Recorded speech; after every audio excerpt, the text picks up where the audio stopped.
Jadi fidusia itu diatur dalam Undang-Undang Nomor 42 ya Pak Panitra ya. 42 tahun 1999. Jadi semua pengaturan dari proses fidusia, apa-apa saja yang diperlukan. Terus pertanggungjawaban pidananya juga diatur di situ di dalam undang-undang itu. Ini diatur dalam Undang-Undang Nomor 42 tahun 1999 tentang jaminan fidusia.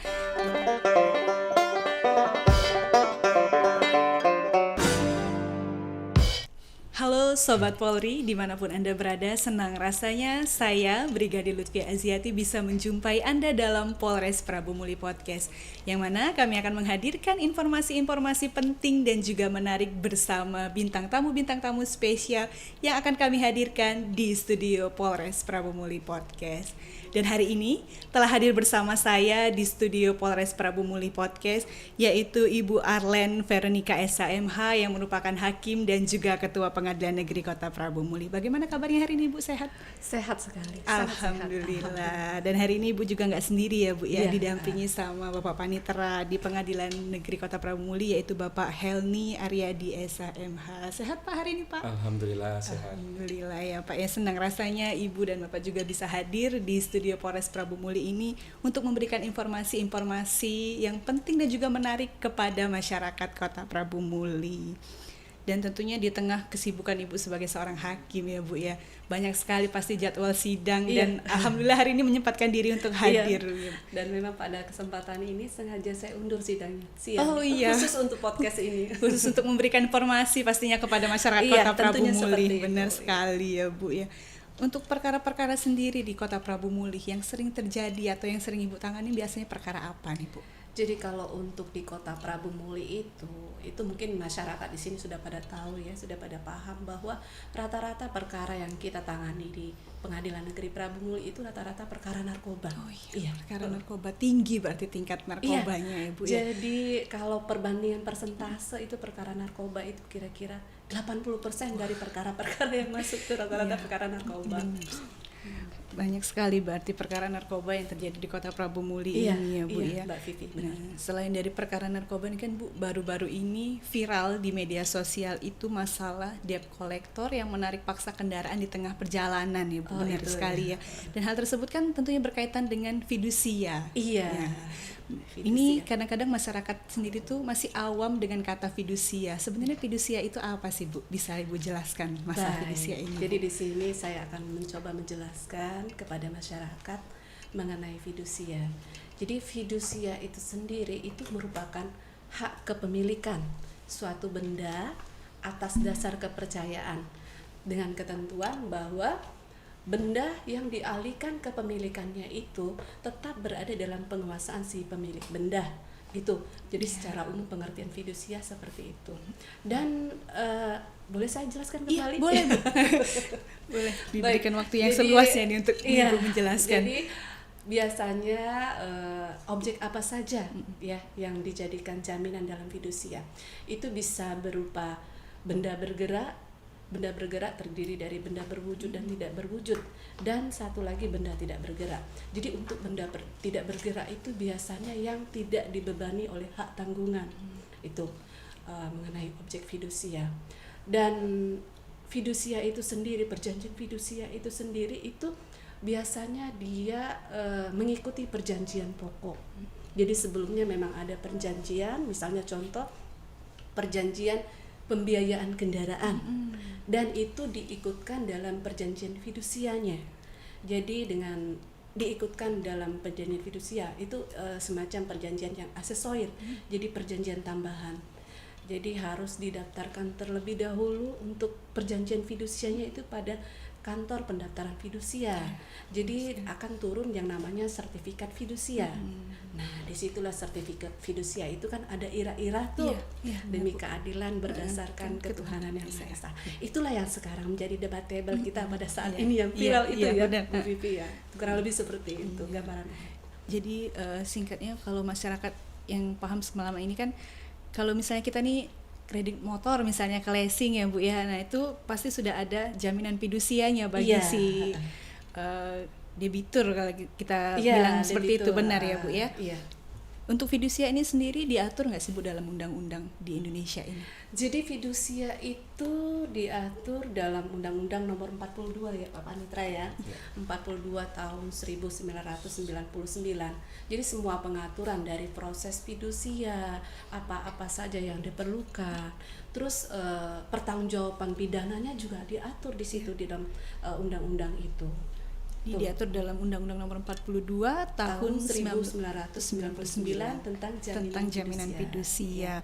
Dan tentunya di dalam undang-undang itu sendiri sudah mengatur semua yang terkait dengan fidusia ya Bu ya, baik dari ketentuan umum ataupun ketentuan pidananya. Benar ya Bu ya. Untuk sejarah lahirnya sendiri undang-undang fidusia ini seperti apa Bu?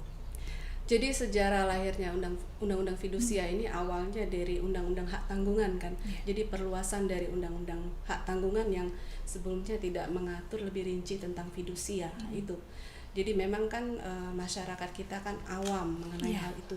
Jadi mengenai pembiayaan pembiayaan kendaraan-kendaraan. Jadi kan sekarang sering kali terjadi di masyarakat mengenai hal tersebut. Apalagi yang disampaikan oleh Bu Vivi ini yang sedang viral seperti itu yang viral seperti itu. Jadi dengan itu pengaturan lebih jelas dan tegas dalam undang-undang fidusia tersebut.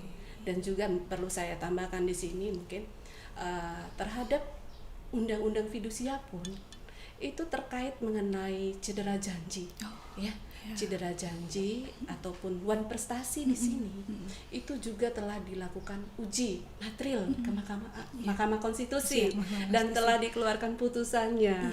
Itu mungkin singkatnya lahirnya undang-undang fidusia ini. Nah, lalu untuk prosedur pelaksanaan eksekusi fidusianya ini sendiri apakah juga diatur dalam undang-undang ini, dan bagaimana sebenarnya proses untuk eksekusi fidusia ini sendiri Bu?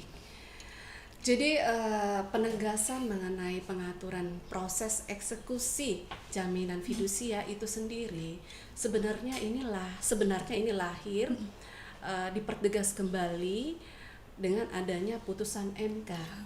Dengan adanya uji material tentang cedera janji dan prasakata demi keadilan berdasarkan ketuhanan yang esa, itu diartikan bahwa dengan adanya prasakata tersebut yang lazimnya biasanya itu terdapat pada satu produk putusan dan tentu memiliki kekuatan yang eksekutorial yang artinya mempunyai kekuatan hukum yang sama seperti putusan pengadilan yang telah berkekuatan hukum tetap. Lazimnya suatu putusan itu kan yang melakukan eksekusi itu kan pengadilan.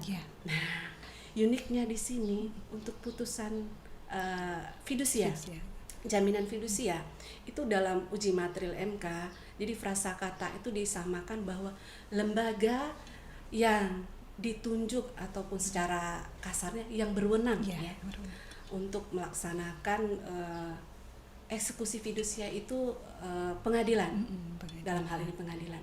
Dan tentu prosesnya itu diawali dari adanya permohonan terlebih dahulu dari pemohon eksekusi. Di sini kami sebutnya kalau di pengadilan dia sudah larinya bahasanya sudah pemohon eksekusi dan pihak debiturnya itu termohon eksekusi.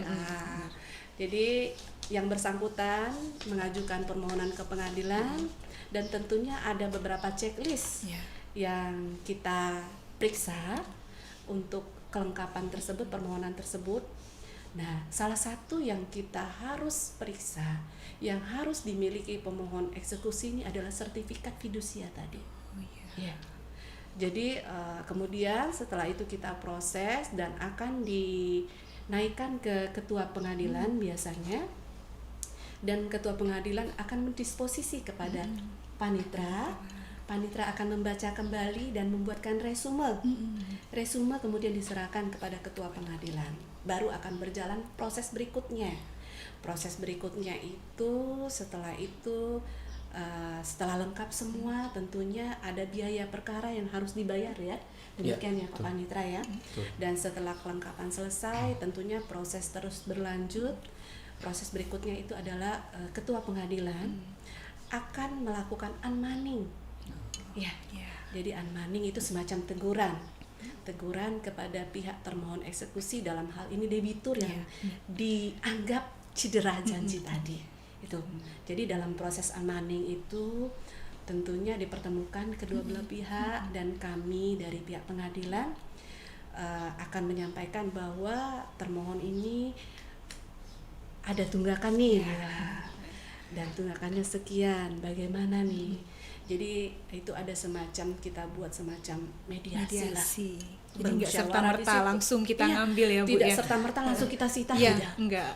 Tapi ada tahapan proses di situ, dan apabila disetujui oleh pihak pemohon eksekusi, tentunya misalnya pemberian waktu untuk menyelesaikan kewajibannya, prestasinya, memenuhi prestasinya, tentu kita beri kesempatan waktu berapa lama gitu loh. Ini sesuai kesepakatan ya Bu ya antara pada saat kreditur tadi, dan pertemuan debitur, tadi. dan tentunya kita sebagai lembaga yang akan melakukan eksekusi, kemudian kita memberikan waktu sesuai kesepakatan tadi. Dan apabila ternyata nanti setelah diberikan waktu sedemikian rupa ternyata tidak terjadi kesepakatan, tidak terpenuhi lah Bu tidak ya, terpenuhi kesepakatannya tadi. kesepakatan tersebut, tentunya kita akan mendapat informasi nih dari pemohon eksekusi, dalam hal ini kreditur ya, kreditur. bahwa pihak debitur tidak memenuhi seperti yang diperjanjikan. Jadi tentunya akan berjalan proses berikutnya, Mbak Vivi. Panjang juga nih panjang. prosesnya, ternyata nggak segampang bisa narik-narik kendaraan orang aja ya Bu ya. Banyak sekali proses yang harus dilalui. Iya, tentunya untuk proses berikutnya itu selanjutnya mengabarkan ke kami bahwa yang bersangkutan tidak menjalani sesuai kesepakatan, dan kami akan menindaklanjuti dengan proses eksekusi berikutnya. Tuh.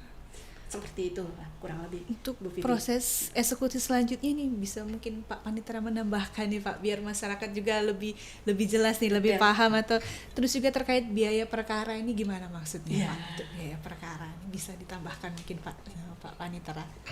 Baik, terima kasih untuk penjelasan dari Ibu Ketua tadi.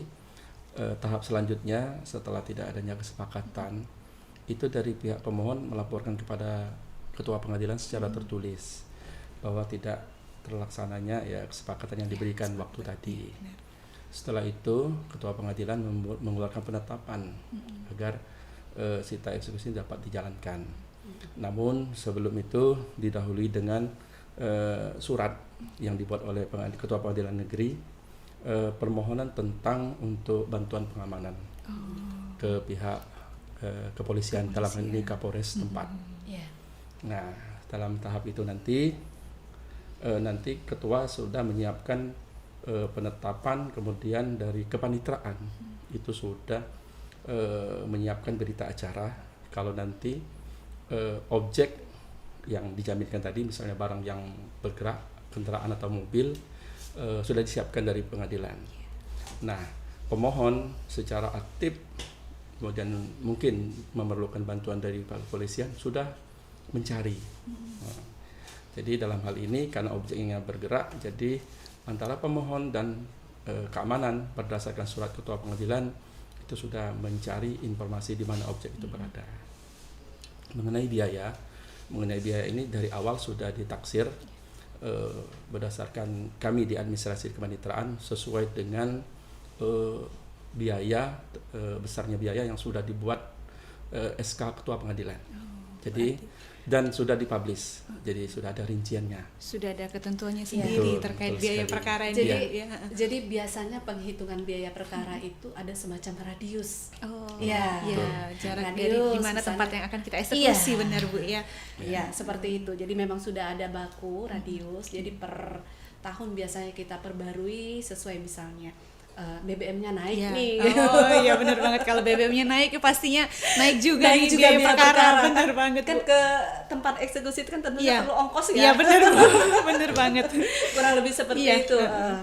Iya, berarti juga hubungan baik nih antara pengadilan dan juga kepolisian pastinya Pak, karena saling berkaitan. Dan memang dalam setiap kegiatan terutama untuk eksekusi biasanya kita selalu tahapan-tahapan yang ditekankan di sini, kita sedapat mungkin itu melakukan upaya-upaya yang persuasif persuasif, walaupun dalam bahasa bakunya eksekusi itu kan upaya paksa.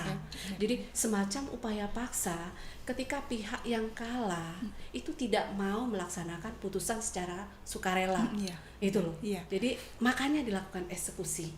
Jadi tetap kita perlu kerjasama dan koordinasi yang Iya. baik dan harmonis tentunya dengan pihak kepolisian untuk itu. Alhamdulillah selama ini sudah berjalan dengan baik ya Bu ya.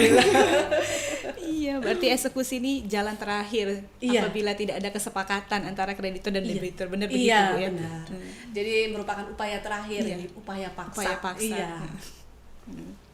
Nah, tadi Ibu ada juga menjelaskan masalah sertifikat jaminan fidusia itu ya Iya. Bu ya, memiliki ira-ira itu demi keadilan berdasarkan ketuhanan yang Maha Esa. Sehingga dalam prakteknya itu seringkali diartikan memberikan keleluasaan kepada penerima fidusia untuk melakukan eksekusi terhadap objek tersebut. Nah, gimana penjelasan tentang hal tersebut, Bu? Baik. Jadi seperti yang saya sampaikan tadi di Iya. awal bahwa biasanya lazimnya itu yang namanya produk yang memiliki ira-ira demi keadilan berdasarkan ketuhanan yang Maha Esa. Dalam undang-undang itu sendiri disebutkan bahwa kekuatannya sama dengan putusan pengadilan yang telah berkekuatan hukum tetap. Artinya itu mempunyai kekuatan eksekutorial ya. Nah, dengan inilah makanya lahirnya putusan MK tadi. Iya. Iya, jadi supaya keseragaman, terjadinya keseragaman. Jadi kemarin-kemarin mungkin dengan ira-ira tersebut pihak kreditur merasa punya keleluasaan tadi. Iya. Jadi dengan berlandaskan dengan itu mungkin dari pihak kreditur ya dalam hal ini merasa bisa punya hak untuk melakukan eksekusi sendiri. Oleh karena itulah dengan adanya putusan MK, jadi sebagai warga negara yang baik dan juga untuk menjamin ketertiban umum dan kepastian hukum, tentunya kita akan mengikuti seperti yang telah ditetapkan oleh putusan MK tersebut, bahwa apabila terjadi cedera janji atau untuk eksekusi, jadi lembaga yang ditunjuk atau lembaga yang dianggap diberi kewenangan untuk itu adalah pengadilan. Itu kurang lebih seperti itu. Jadi nggak boleh sembarangan lagi nih Bu ya, harus Diharapkan seperti itu. Iya. Karena saya sampaikan Iya, tadi benar. bahwa kita sebagai warga negara yang baik tentunya harus Iya. mematuhi Iya, aturan-aturan hukum yang berlaku. Iya. Selain itu juga Bu, apakah dalam undang-undang fidusia ini mengatur tentang tindak pidananya? Oh Bu? iya, baik. Jadi di dalam undang-undang fidusia itu sendiri itu sudah ada dua. Iya. Ada dua mengenai ketentuan pidana. Ada dua tindak pidana yang diatur dalam undang-undang fidusia. Itu diatur dalam pasal 35 dan 36. Jadi dalam pasal 35 itu terkait mengenai dalam perjanjian fidusia itu memberikan keterangan bohong ataupun menyesatkan yang apabila diketahui oleh pihak satunya, itu kan perjanjian kedua belah pihak. Iya, benar. Oleh diketahui oleh pihak satunya, perjanjian itu tidak akan terjadi gitu. Iya. Nah, itu ada ancaman pidananya. Jadi untuk ancaman pidananya itu ada minimalnya, Mbak Vivi. Iya, minimal. Oh, Sama berarti- seperti narkoba ya. Iya, nggak bisa di bawah itu berarti Bu Iya. ya putusan. Jadi minimalnya itu 1 tahun 1 tahun. dan maksimalnya 5 tahun. Lumayan tinggi Iya, ya Bu ya. untuk yang pasal 35 Iya, ya. Dan tidak hanya ancaman pidana, dan itu diikuti dengan denda. Dan dendanya kumulatif. Iya. Iya. Dan karena bahasa di undang-undangnya dan iya. artinya kan kumulatif. Keduanya berarti ya Dan Bu ya, keduanya kalau selain pidana penjara dan juga dijatuhi pidana denda. Tuh, satu. Iya. Terus yang 36 juga. Untuk pasal 36 itu orang pemberi fidusia. Pemberi fidusia ini kan dalam hal ini masyarakat Iya. yang mengadakan leasing Leasing, misalnya, iya, benar. kendaraan tersebut sebagai debitur, masyarakat sebagai debitur dalam hal ini yang menggadaikan ataupun memindatangankan tanpa pemberitahuan terlebih dahulu Iya. ya kepada Pihak leasingnya ya Bu. pihak ya. leasingnya, itu ada ancamannya juga. Bahaya nih, Itu. berarti nggak bisa mindah-mindahin Iya. motor kita sembarangan ya Iya. Bu ya, yang kredit atas nama kita terus kita kasih pinjam ke orang Sering itu. kali di lapangan Iya, kan seperti bener itu. banget, Bu. Sering kali Ya, terjadi itu. Karena mungkin memang edukasinya kurang. Iya. Kita juga mungkin kurang sosialisasi ya. Kayaknya ini salah satu bagian dari sosialisasi kita ya Bu Iya. ya. Semoga kepada masyarakat untuk Iya. selanjutnya tidak mudah memindahkan Iya. barang-barang yang kita leasingkan begitu. Iya, Itu untuk jadi- ancaman hukumannya tinggi juga sama Bu. Itu ancaman hukumannya itu maksimal 2 tahun. Wah. Kurang lebih seperti itu. Dan diiringi dengan denda juga Bu. Denda ada juga. dendanya juga ada itu. Jadi ini udah ada sangkutan nantinya di leasing masalah kredit, kita laksanin tindak pidana ini jadi double ya Bu ya. Bayar kreditan ditambah denda perkara. Dan itu pidananya penjara Iya. dan pidana denda. Double. Jadi kena dua-duanya. Iya. Dan ini sudah begitu sangat jelas nih penjelasan yang diberikan oleh Mudah-mudahan. Ibu Ketua Pengadilan Negeri dan juga Bapak Panitera nih. Mengakhiri perbincangan kita pada hari ini, Pak. Ada nggak nih pesan-pesan khusus buat masyarakat, nah ini masyarakat Kota Prabu Muli agar tidak terjerat di Undang-Undang Fidusia ini? Iya. Mungkin Bapak Panitera atau Ibu Ketua PN bisa menyampaikan pesan-pesan, Pak. Ya, Mari, kalau silakan. saya sedikit secara pribadi, ya marilah di dalam hidup ini ya kita hiduplah sesuai kemampuan. Ya ukurlah diri kita sendiri, kalau memang ya bisa mengikuti apa yang sudah dijanjikan, membayar cicilan dan sebagainya, itu lebih baik. Ya mungkin itu dari saya. Iya. Iya. Mungkin ada tambahan nih Bu Mungkin dari close dari saya, Iya. maksudnya gini, mungkin sebagai masyarakat kita juga harus memahami aturan-aturan. Jadi sebelum membuat perjanjian tentunya harus kita baca dulu Iya, dong, benar. perjanjiannya seperti apa gitu loh. Terus akibat hukumnya seperti apa, dan juga seperti yang disampaikan oleh Pak Panitra. Iya. Jadi bahasanya gini, ya bergayalah sesuai kemampuan kita. banget ya Bu ya. Mungkin kurang lebih seperti Iya. itu, close-nya seperti itu. Inilah akhir perbincangan kita pada hari ini bersama Ibu Ketua Pengadilan Negeri Kota Prabu Muli dan juga Panitera di Pengadilan Negeri Kota Prabu Muli. Semoga informasi-informasi yang telah diberikan dapat bermanfaat dan menjadi pengetahuan bagi masyarakat Kota Prabu Muli. Dan bagi masyarakat Kota Prabu Muli yang memerlukan layanan dan juga bantuan polisi bisa menghubungi call center Polri di 110 atau di call center Polda Sumsel di 0813 7002 110 dan call center Polres Prabu Muli 0811 7856 110 atau juga bisa menghubungi melalui akun-akun sosial media milik Polres Prabu Muli. Demikian perbincangan kita pada hari ini. Saya Brigadir Lutfia Aziati dan salam presisi.